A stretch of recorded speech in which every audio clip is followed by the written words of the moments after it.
morning, y'all. Welcome to my disaster of a home office. Today we're going to learn a little bit about how to do cross stitch, and you're going to need some supplies to do this. So let me introduce you. So this is a little piece of Aida cloth, and it's nice to do cross stitch on because you can see it has a bunch of little squares all on it.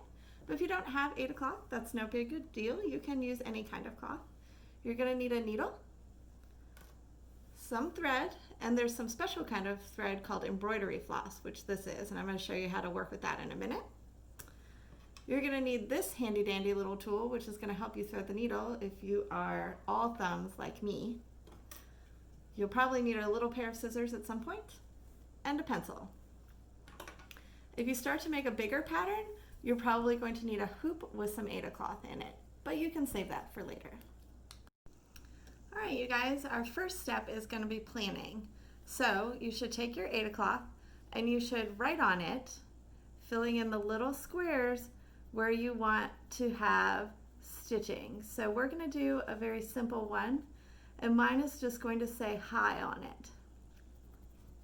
So you can see that I have colored in the squares that I think I am going to need in order to make that pattern. Once you have your pattern picked out and drawn on, your next step is going to be to prepare your materials. So you'll notice that embroidery floss is actually 6 threads all twisted together, and you really don't need all of that. So you're going to take the threads and separate them into 2, so you have 3 strands in each thread, and then pull them very gently apart. Now you're going to do the really tricky part. You're going to thread the needle. So I have my little needle threader here, and I've pushed it through the eye of the needle. Now I'm going to take my embroidery floss and put it through here. And then the magic of the needle threader is that when you pull it out, it'll thread the needle for you. Isn't that nice? Very easy. Tie a little knot in the end to keep your embroidery floss from pushing through the Aida cloth. Now you're all ready to go. So you're going to take your needle and you're going to push it through the back towards the front so that it comes out just like that. Now you're going to make the first part of your X. So just like when you write your X, you're going to make a diagonal line just like that. Oop, got it caught on the side. Just like that. And you can pull it until it hits the knot in the back. So it should look just like this. Now we're going to make the other half of the X. So you'll do exactly what you did before, which is that you will push through this hole, and then you're going to draw just a little diagonal line down to the other one.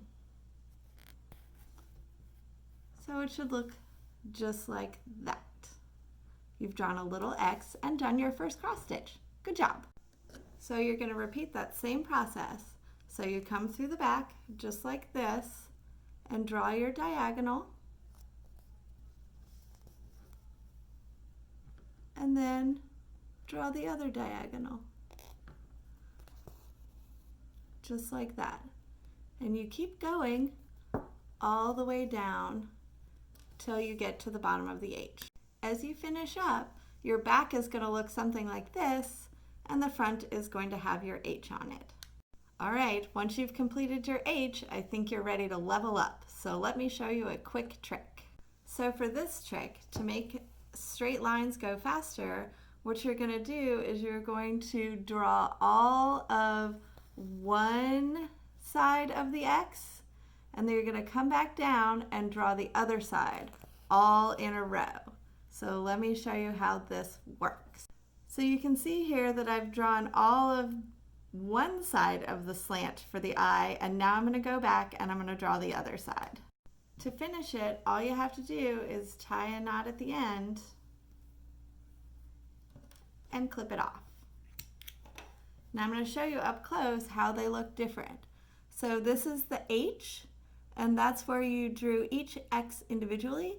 And you can see how the eye looks a little different because that's where you did the runner stitch, which is the pro tip. And when you're done, you should have a little cross stitch that says hi. Hi, you guys. I hope you enjoyed your cross stitching. Have fun, and I can't wait to see what you've made.